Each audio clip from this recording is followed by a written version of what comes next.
Hello and welcome everybody to another very special edition of the Heron Outlet live on Twitch. We've got another FIFA pregame showdown. Inter Miami taking on Chicago this Saturday, which means we have to bring on a very special guest from the opposition side, and we have done just that today. Listen, we went really well when we played the Soccer Gooligans. I'm starting off 1-0 going against our opponents. I'm a little worried about this one. I'm getting a little nervous. He's kind of, I think, playing down his FIFA ability a little bit. He told me he only plays a bit, but let me get right into introducing him. It's none other than Alex Calabrese from MenInRed97. Alex, you are here. Welcome. So, listen, let's talk about you. Thank you so much for coming on. You do an amazing job covering the Chicago Fire, and also I've been loving your takes recently about the U.S. men's national team. I even got the Pulisic shirt on today, just out of just in the good spirits. First of all, how you doing? Everything good over there in Syracuse? Yeah, doing great. Happy to be here. Happy to be on the stream. Awesome. So go ahead and tell everybody a little bit about yourself. You run Men in Red 97, which is a Chicago soccer based website. Let everybody know where to find you and what you guys got going on over there. Yeah, so my name's Alex. I'm the editor-in-chief of the site MenInRed97, and we started about a month ago, a little under a month ago, actually. We launched the site, and we've been doing daily content about the Chicago Fire, game stories, features, interviews, columns, stuff like that. So if you're interested, please check us out. We've got our site, menred97.com, and we're on Twitter as well, at menred97. Yeah, great stuff going on over there. I didn't even realize how new you guys were. I thought it was just like this, like fully like in type of foundation that you guys have built. That's what it seems. So you guys are doing outstanding. All credit to you. And I'm excited because obviously Miami are taking on Chicago. It's been a back and forth series over the last couple of years between these two sides. Talked about it a little bit this morning over on your website. I believe Chicago have never won in Miami, and Miami have never won in Chicago. This game going to be played at Drive Pink Stadium. Are there any initial worries from the opposition's end from you guys? I mean, the Fire haven't won a game yet this season, so I guess there's that. Really hungry to get that first win, especially after blowing a 3-1 lead in the last 6 minutes Yeah. last week against Cincinnati. A few very key players are going to be out for this game. The Fire aren't going to have any DPs. Shaqiri is injured. Jairo Torres is injured. And Fede Navarro, very good young midfielder, also injured. But it's always the weird games that somehow manage to win sometimes. So we'll see. Yeah, that's the parity in MLS for you. It's very much unpredictable. I'm not exactly sure what's going to happen. Miami obviously coming off a really rough 2 game stretch away from home, but they played really well at home. They did play really well at home in the first 2 matches. So a lot of fans, a lot of analysts are pretty confident in Miami's ability at home, but at the same time, they're also going to be missing 2 of their 3 DPs. You guys are missing all 3, and without our 2 DPs, nobody knows how this team is even going to line up. So speaking of that, speaking of these lineups and getting right into the pregame action, I want to switch over to our FIFA camera here. Alex and I are going to go through both of the lineups and what we think is going to happen on the day. And we're going to keep it as realistic as possible. As you can see right here, there is Gregory in the lineup right now, so I'm going to have to actually take him out. Same thing with Joseph Martinez. Same thing with Robert Taylor on the bench and things like that, because they're not here due to international duty, due to injury, and things like that. So, Alex, talk to me about what you guys got going on over there in terms of lineup. Like, what do you believe this is going to look like with the injuries and international duty at play? Yeah, so I'll just go position by position. Starting with the goalkeeper, Chris Brady is going to be the number one. He's been the number one all season. I'm sure you have all heard of Gaga Slonina, the 17-year-old goalkeeper who first at the end of 2021. Yeah. Got that $15 million move to Chelsea. Well, he left. His replacement was the same age from the same academy, born a couple miles away, about a month apart. Wow. So Chris Wow. Brady, a lot of people are saying he's better than Gaga. I'm one of those people, but no. Wow. Uh, he's very, very good. He's made a very positive impression so far. So he's definitely a very important player for this team, even though he only has 3 career starts in MLS. Looking at the back line, the center backs are going to be Rafa Chijos, who's a very good center back who came from Cologne last year, and Carlos Terán, who has been called up to the Colombian national team once, but he's still young, still developing, still finding his feet.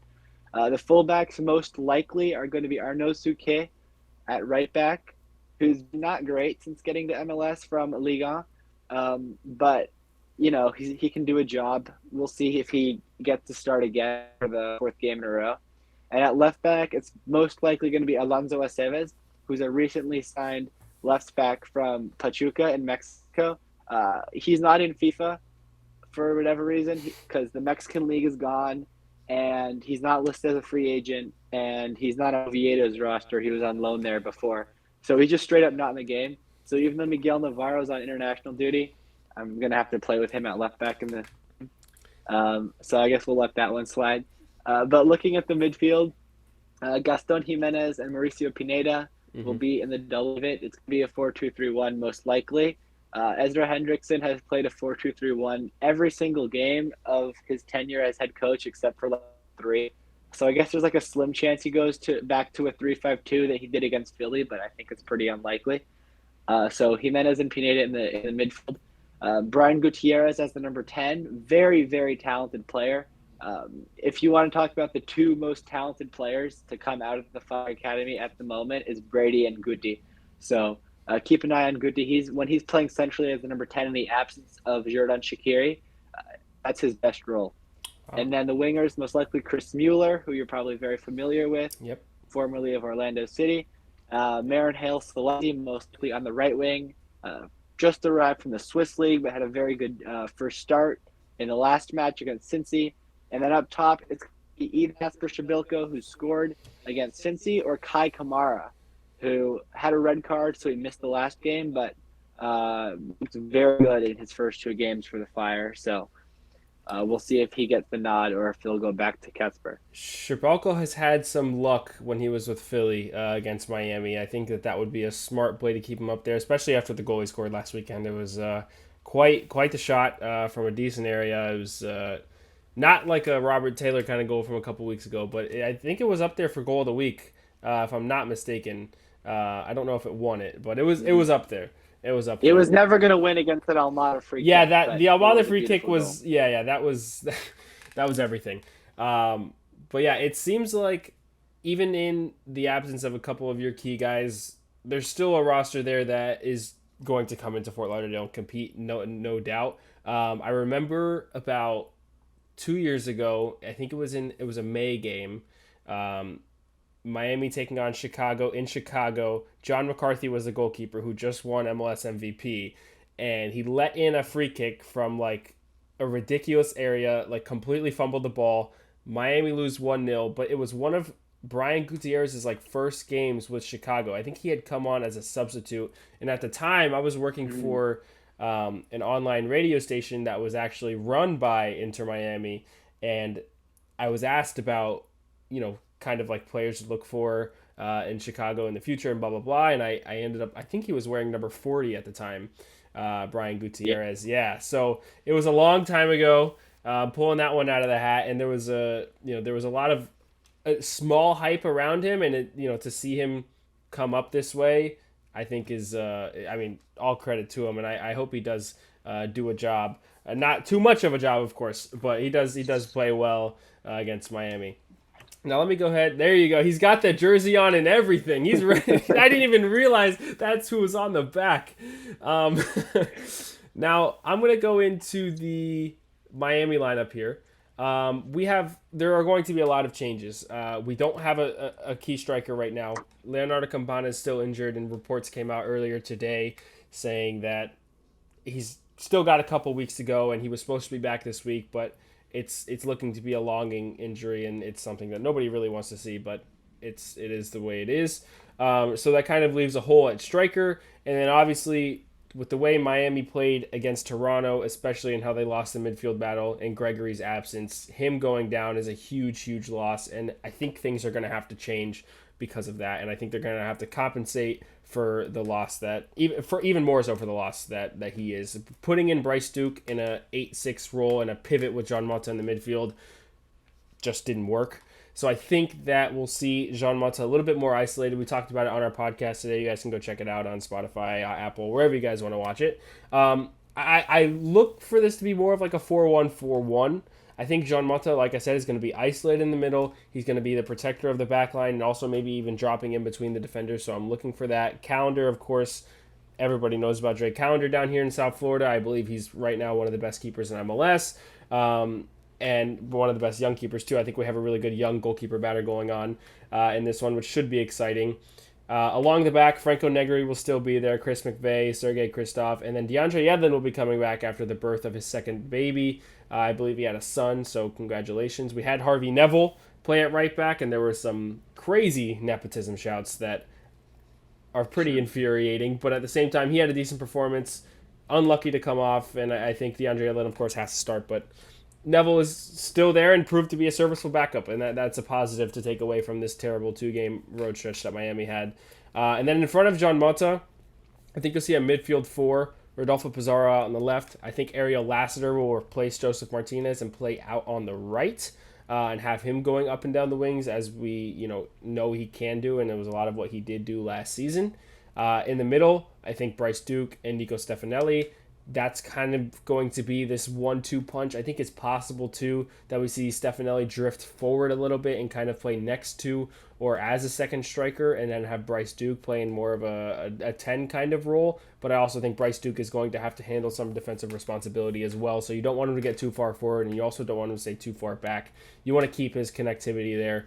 And then up top, I think it'll be Coco Jean. I think just by the way we've seen him in this weird 4-3-1-2 this season, or whatever you want to call it, a 4-4-2 diamond. It looks like Coco Jean at times getting inverted looked like a second striker. He looked like a second striker at times. There were times where he was wide. There were times where he inverted. And I've been arguing all year that when he was inverted, he's been a better player. And I think that in and of itself deserves him a central striker role. A lot of fans I've been seeing talking about Nico Stefanelli time overseas, the amount of times he's played as a sole number 9. But I think that Phil Neville wants this guy to be a creator. I think he sees the potential in Nico Stefanelli to be a creator. He hasn't necessarily proved it just yet. We've seen glimpses, but it hasn't come off to be effective. But I think that that's what they're going to go for. So I've got this down as a 4-1-4-1. I honestly can't tell you that this is an accurate prediction at all because I've never been able to predict a Phil Neville lineup. It's always been insane, especially when there's changes. But that's what we're going to go with today. And I've also probably never played a 4-1-4-1 in FIFA ever in my life. So we're going to see how that goes too. Alex, you ready to get it going? Yeah, let's go. All right, man. We're going to jump right into the game here.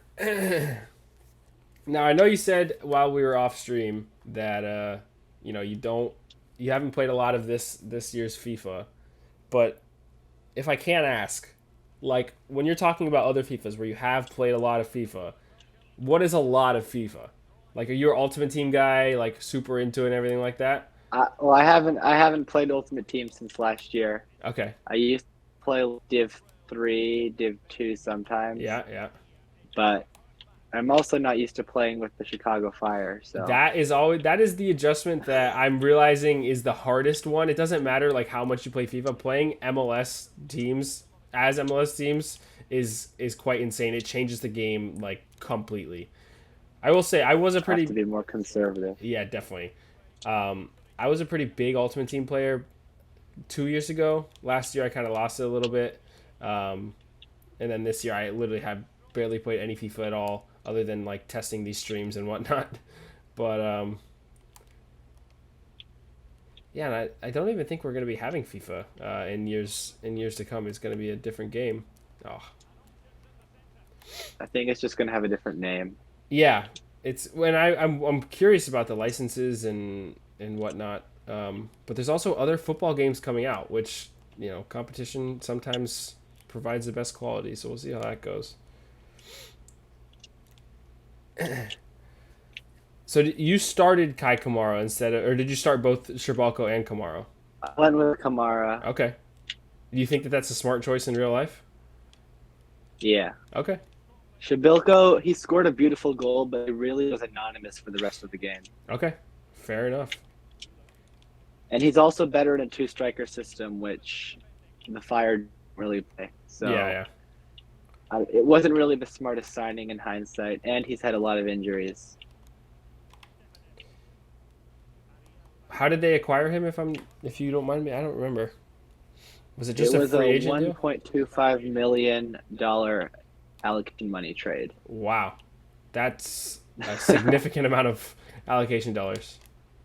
It's got to Oh, be one of the worst trades in MLS history, given the fee. that I did not Unfortunately, because I realize. have nothing against him personally, but it's going to go down as one of the worst trades in MLS history, given the sum of money, and he's only scored like 6 goals, I think, for the Wow, Fire. I did not realize it was that much allocation money. That Yeah, that puts things into it's a club perspective. record, Wow. trade.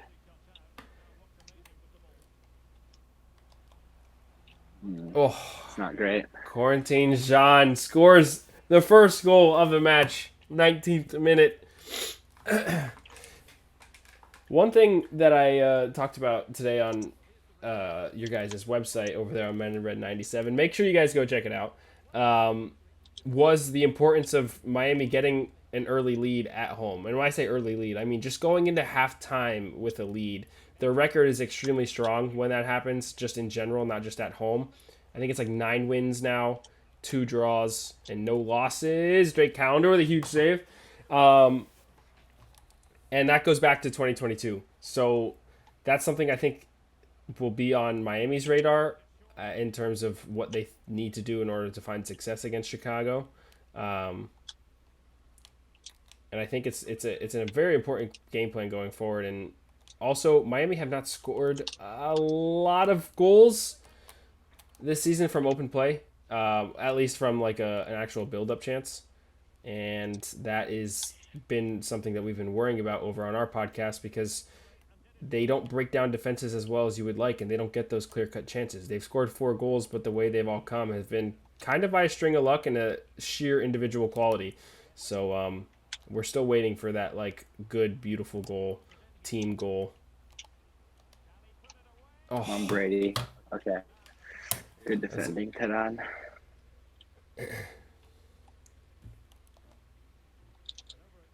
oof. Who is that? Christopher. Kristoff. Oh, there's nobody there. What is that? So, what are your thoughts on Balogun to the United States men's national team? Man, I'm hyped. I can't wait. You think it'll be formally announced this week or what? I don't know if it'll be announced this week, but it really does look like it's happening. Like, there's no other reason for him to be in Orlando during this time. Like, it's That's what I'm just saying. Like, why would he be in Orlando? it's so weird to me that I don't know. It's just such a weird situation. I mean I love it. It gets me hyped obviously as a U.S. men's national team guy, but it's such a weird The situation. fact that he was in the N roster and just withdrew after being announced in it. Yeah, it's crazy. But it was the U21s. It's not where he wants to be. Oh my god, what a save. My word. Now, I didn't realize how highly touted Chris Brady was before you started talking about him. Yeah, I think if they both go to the U20 World Cup, which Wow. hopefully he'll get released, I think Chris Brady might earn the starting job. We'll see. Wow. That's huge. That could be huge. Oh, what a terrible pass. I think that was Jimenez. I'm telling you, The getting fact used that to Gaston those. Jimenez was a DP for 3 seasons is unreal. Listen, you don't want Now to he's talk just a about cam player. Miami and DPs. We know all about the we know All 8 all of them. about yeah, we know all about the DP terribleness.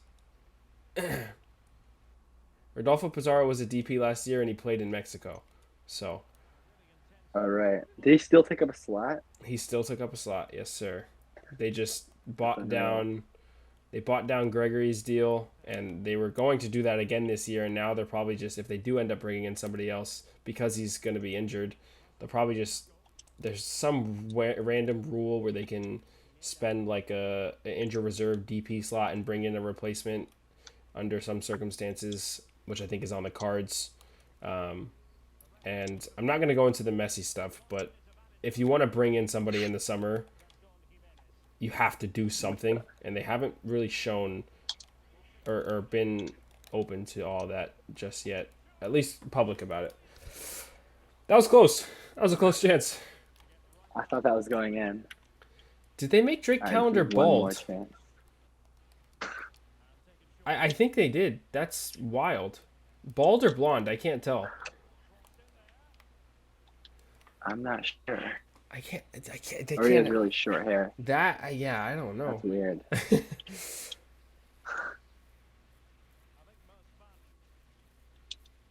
Pretty even match so far. Yeah. Looking at the bench, I don't really know who made the team any better because my subs are 50, Subs. Yep. 59, 58, 50. Yeah.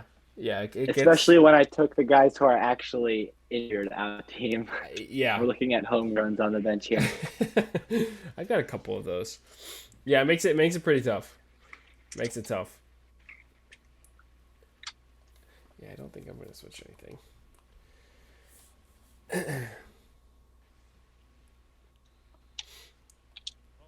Where do you guys?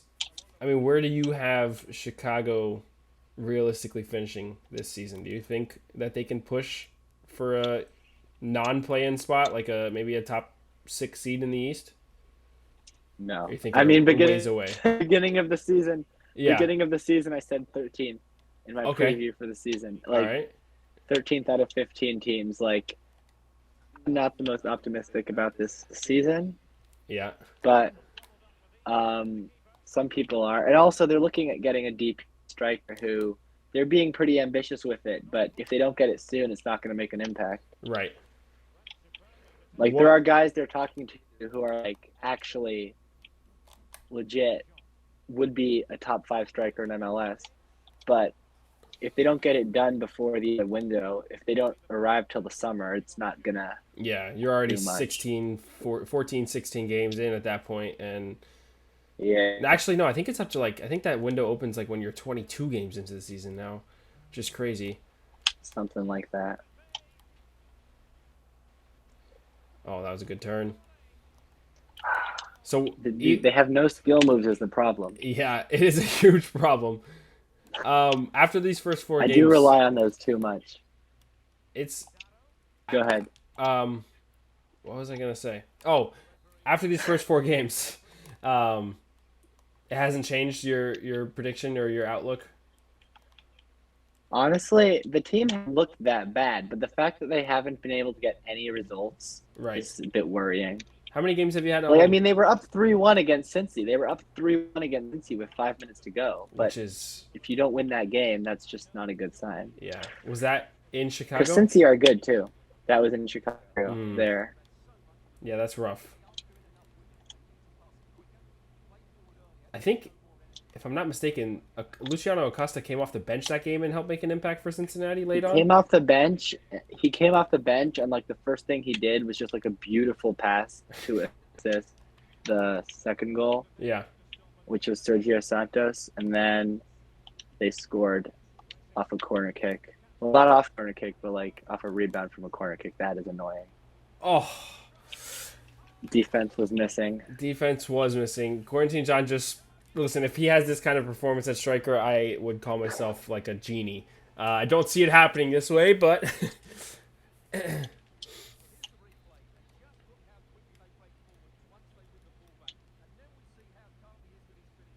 Let's see, Heron. So I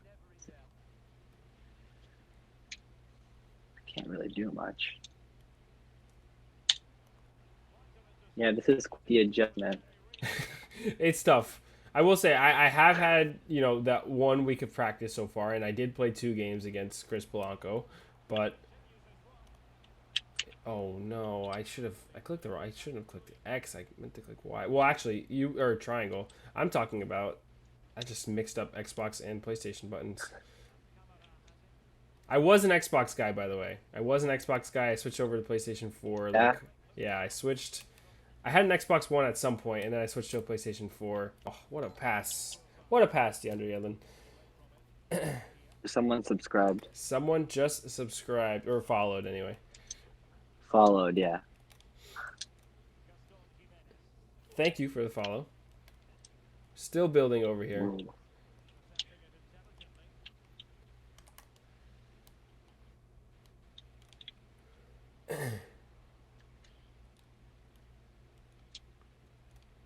Oh, what is that? Pass Guti. Yeah, Guti would not overhit a pat like that. Would not overhit that pass in real life. But when he's 60 rated in FIFA, anything can happen. Exactly. The ratings are just a little disrespectful sometimes. They're just random too. It's like it is random. Guti will be like 61 or 62 or whatever, but then like Suke will be 73 at right back. Like, doesn't make any sense. Oh, good save. Yes, Chris. And a lot of the, like, if you actually go haven't into, had a dangerous shot. If you go into the attributes of the players, it makes no sense. Ariel Lassiter is one of the fastest player in MLS, and he has like 70 pace. It's ridiculous.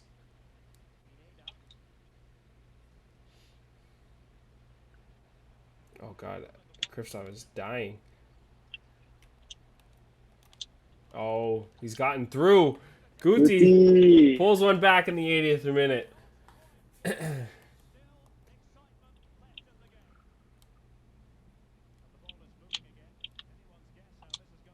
And that's exactly what Pizarro does in real life. Holds the ball a little too long, waits to get trapped, and then loses possession. That was an insane touch. Heavy touch. Almost kind of worked. It almost did. It worked better than expected, to be honest. Oh, terrible pass. Oh, Kamara.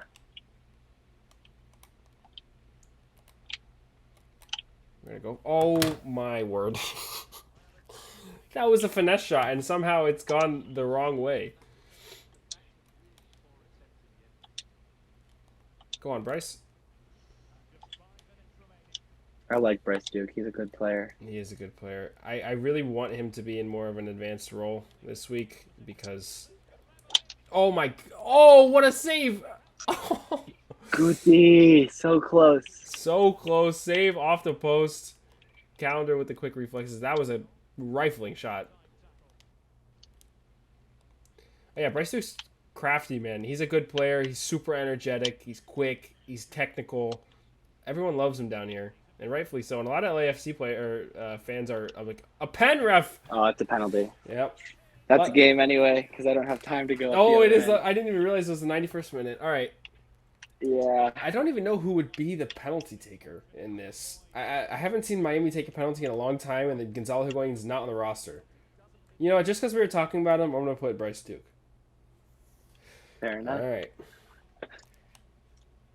Let's see what happens. Oh, he makes a save. Christopher Brady. But I don't have time to go down anyway. But it goes... Cool. GG's. GG's. That was a fun one. It got close there at the end. If the game is that exciting in the second half, I'll be very happy. And I wish you could come down for the game. It'd be cool to sit down and chat in the press box, but maybe another year, maybe in the playoffs, your predictions could end up being Trust wrong. me, I wish I was in Miami right now. A little cold up there? A little bit. We're like sitting in like 75 degrees sunny weather. You know, no big deal. No bragging or anything. But yeah. Alex, man, thank you very much for doing this. 2-1 is the result. I asked last time. I'm going to ask this time as well. Do you believe in what you would predict this match to end up being? That this is something that could transpire, a 2-1 win for Inter Miami. I could see it. Okay. I mean, my prediction I said on a different podcast last night was 2-2, so it was very close. Okay. So I could see it happening. I think I'm gonna stick with my 2-2 prediction, but I'm not too confident of the fire of this game, to be quite frank. All right. Fair enough. I'm gonna say I think I'm gonna actually go with this. 2-1 is going to be my prediction. I'm gonna have to write that down somewhere. I don't think Quarantine Jean scores twice. I do think Brian Gutierrez does have a really good chance of scoring.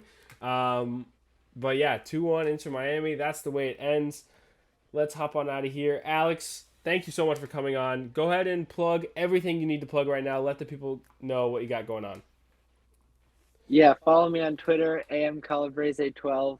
But most importantly, follow MenInRed97 and check out our website because we're going to be doing some preview coverage ahead of the game before Saturday. And then match day, we'll have lots of stuff happening throughout the weekend. So check those out. Awesome. Well, I look forward to staying in contact with you, man. Thank you so much for coming on. And hopefully, maybe in October, I'll be in Chicago, so we probably won't be able to do this. But when they come around, we'll be chatting again. Alex, thank you very much. Everyone, make sure you go check out Men in Red 97. And yeah, we're gonna end the stream there. And appreciate everybody coming on by.